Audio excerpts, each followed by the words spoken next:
There is a quiet exhaustion that lives inside many hearts. It is not loud, it does not shout, it simply pulls on the soul like a weight that has been carried for too long. It is the exhaustion of trying to control what was never ours to command, the exhaustion of holding tightly to outcomes, to people, to identities, to stories about how life must unfold. To let go does not mean to abandon life. It does not mean indifference. It means releasing the inner grip that strangles the present moment. It means opening the fist of the heart and allowing reality to breathe. In Buddhist understanding, suffering arises not because life moves, but because we resist its movement. The river flows, seasons change, bodies age, relationships transform, thoughts appear and disappear like clouds crossing a wide sky. Yet the mind says, this must stay, this must not change, this must happen the way I imagine. And in that subtle insistence, tension is born. Imagine holding a handful of sand. If your palm is open, the sand rests gently. If you close your fist tightly, the grains slip through your fingers. The tighter you squeeze, the more you lose. Letting go is not losing, it is allowing. The Buddha once told a parable about a man struck by a poisoned arrow. Instead of allowing the arrow to be removed, the man insisted on knowing who shot it, what caste he belonged to, what wood the arrow was made from. While he demanded answers, the poison spread. We are like this when we cling to explanations, when we refuse to accept what is already here. The first arrow is pain. The second arrow is resistance. To let go is to remove the second arrow. But how do we truly release? The mind does not surrender simply because we command it. It has been trained for years to hold, to fear, to predict. Letting go is a practice, gentle and consistent. The first practice is awareness of grasping. Sit quietly and observe your thoughts. Notice how often the mind says, my plan, my success, my image, my fear. Notice how it constructs a future and then trembles before it. Do not judge this, simply see it. When we see clearly, something softens. The second practice is mindful breathing. Each inhale arrives without being forced. Each exhale leaves without being chased. Breathing teaches us the rhythm of letting in and letting go. If we tried to hold the breath forever, we would suffer. Life itself is a teacher of impermanence. There is a deep misunderstanding that letting go means passivity. In truth, it is the most courageous act. It requires trust. Trust that life unfolds through causes and conditions far more intricate than our limited perspective. Trust that what leaves creates space. Trust that not every unanswered question is a threat. When we cling to control, the body tightens, the shoulders rise, the jaw hardens, the chest becomes shallow. When we release even slightly, the body remembers softness, the breath deepens, the eyes become clearer. A monk once held up a teacup filled to the brim and asked his students to add more tea. They said it was impossible. He smiled and said, "Your mind is like this cup, full of opinions, expectations, fears. To receive wisdom, you must empty it. Letting go is emptying." Perhaps there is something in your life right now that you are gripping, a relationship that does not move the way you wish, a goal delayed, a version of yourself that no longer fits. Feel the tension of holding it. Then gently ask, what happens if I loosen my grip by just one breath? The path of release begins not with a dramatic decision, but with a single conscious exhale. Life is not against you. It is moving. When you stop fighting the current, you discover it was carrying you all along.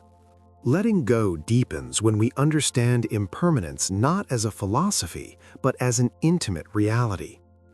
Everything you see is changing even now. The sound around you fades as it appears. The sensation in your hands shifts. Even the emotion you felt a moment ago has already transformed. In Buddhist teaching, this is called anicca. the truth that all conditioned things arise and pass away. When we cling to what is unstable, anxiety follows naturally. We try to anchor ourselves to moving water. There is another quiet story told in monasteries. A woman came to the Buddha carrying her dead child, begging for medicine to bring him back to life. The Buddha told her to gather mustard seeds from a household that had never experienced death. She went from door to door. Every family offered mustard seeds, but each had known loss. Slowly, she understood that her grief was not a personal punishment. It was part of human existence. In seeing this, her attachment softened into wisdom. When we believe our suffering is unique and unfair, we tighten. When we see it as part of the shared human condition, compassion arises. Compassion is a doorway to letting go. Another practice is observing desire without obeying it. Desire itself is not wrong, it is natural. But when desire becomes demand, suffering appears. Notice how the mind says, "I will be happy when this happens. I will be at peace when that changes." This postpones life. Sit quietly and feel a desire in the body. Perhaps it is the desire for recognition, for certainty, for affection. Instead of chasing it, breathe with it. Feel where it lives in the body. Is it heat in the chest, tightness in the stomach, tingling in the throat? As you observe, the energy shifts.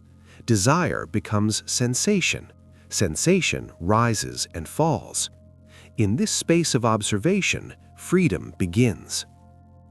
There is also the practice of loving kindness.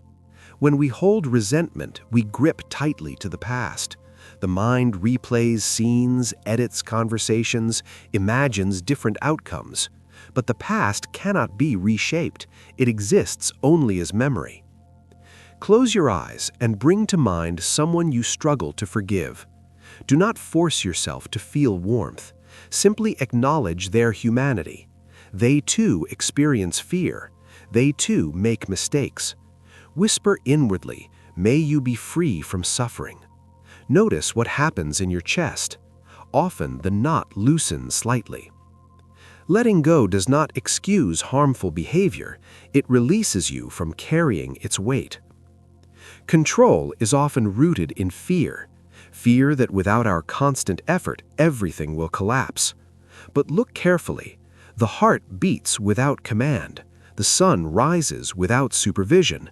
Countless processes unfold in harmony without your management. What if life is wiser than the anxious mind? This does not mean you stop acting. You still make choices. You still speak, move, create. But your action flows from clarity rather than panic. You plant seeds without digging them up each day to check their growth.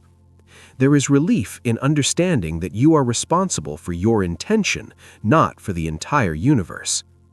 When you release the illusion of total control, you gain something far more stable: inner balance. Imagine standing in the ocean. If you resist each wave, you exhaust yourself. If you soften your knees and move with the water, the same wave becomes almost playful. Letting go is learning to bend without breaking. Each time you notice yourself clinging and choose to soften instead, you are training the heart in freedom. And slowly, almost invisibly, life begins to feel lighter. As the practice matures, letting go reveals another layer, the release of identity. Much of our suffering comes from defending an image of who we believe we are. I am the strong one. I am the successful one. I am the one who was wronged. I am the one who must not fail. These identities feel solid, yet they're constructed from memories and interpretations. They shift over time, though we cling to them as permanent. In meditation, when thoughts settle, there is a simple awareness that remains. It does not have a name. It does not require validation. It simply witnesses. This awareness is spacious. It does not cling because it has nothing to protect. Try this gentle contemplation. Ask yourself, who am I without this story, without this achievement, without this fear? Do not rush to answer intellectually. Sit in the openness of not knowing. There is freedom there. Often we hold on to pain because it gives us a sense of definition. If I release this resentment, who will I be? If I let go of this ambition, what will motivate me? But when resentment dissolves, compassion can take its place. When rigid ambition softens, purposeful action can arise. The difference is subtle yet profound. One is driven by tension, the other flows from alignment. There is a teaching about two monks crossing a river. They encountered a woman who could not cross alone. One monk carried her to the other side and set her down. Hours later, the second monk said, "We are not allowed to touch women. How could you carry her?" The first monk replied, "I put her down at the river. Why are you still carrying her?" How many moments are you still carrying long after they have passed? Letting go is not forgetting, it is placing experiences down once they have served their purpose. Another powerful practice is mindful acceptance of uncertainty. Sit with the phrase, "I do not know what will happen." Notice the discomfort. The mind prefers certainty, even painful certainty, over the unknown. Yet life has always unfolded through uncertainty. When you truly see that control is limited and impermanence is universal, something shifts. You stop negotiating with reality. You begin to cooperate with it.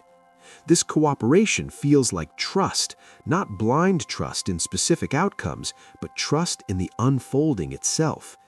There will still be grief. There will still be challenge. Letting go does not remove human experience. It transforms your relationship to it. Instead of asking, "Why is this happening to me?" you may begin to ask, "How can I meet this with awareness?" And in that question, space opens. Within that space, reactions slow. Choices become clearer. The heart becomes less reactive and more responsive. Gradually, you notice that many problems resolve on their own when you stop feeding them with resistance. Conversations become easier when you are not trying to win. Decisions clarify when you are not forcing a result. It is as if the mind settles like muddy water left undisturbed. Clarity was always present, hidden beneath agitation. To let go is to stop stirring the water. At the deepest level, letting go is an act of love. Love for yourself as a changing being. Love for others as imperfect travelers. Love for life as a mysterious unfolding. When you release control, you are not becoming smaller. You are expanding beyond the narrow boundaries of fear. You are allowing yourself to participate in life rather than dominate it. There will be days when you forget. Days when anxiety returns and the fist closes again. This is natural. The practice is not perfection. The practice is remembering. Each breath is an opportunity to soften. Each moment of awareness is a doorway. Sit quietly now and feel the ground beneath you. Notice that it supports you without effort. Feel your breath moving in and out. Notice that it continues whether you think about it or not. Life is happening with or without your constant interference. Whisper inwardly, "I allow, I release, I trust." Not as a slogan, but as a gentle orientation of the heart. When you stop forcing answers, sometimes solutions arise naturally. When you stop chasing love, connection often finds you. When you stop resisting change, growth unfolds quietly. Letting go does not guarantee a specific outcome. It offers something more precious, peace regardless of outcome. And peace has a subtle intelligence. From peace, wise action emerges. From peace, kind words are spoken. From peace, courage grows without aggression. You begin to see that life resolves itself in countless small ways when you are not fighting it. The knot untangles because you stopped pulling it tighter. Walk slowly on this path. Be patient with yourself. The habit of control was built over years. Release it gently, layer by layer. If these reflections resonate with your heart, you are warmly invited to subscribe, to place a like, and to share your thoughts in the comments. Your presence here is part of this shared journey of awareness. And to everyone who wishes to support the channel with a donation, the links are in the description and in the pinned comment. Thank you for watching and for walking this quiet path of awakening together.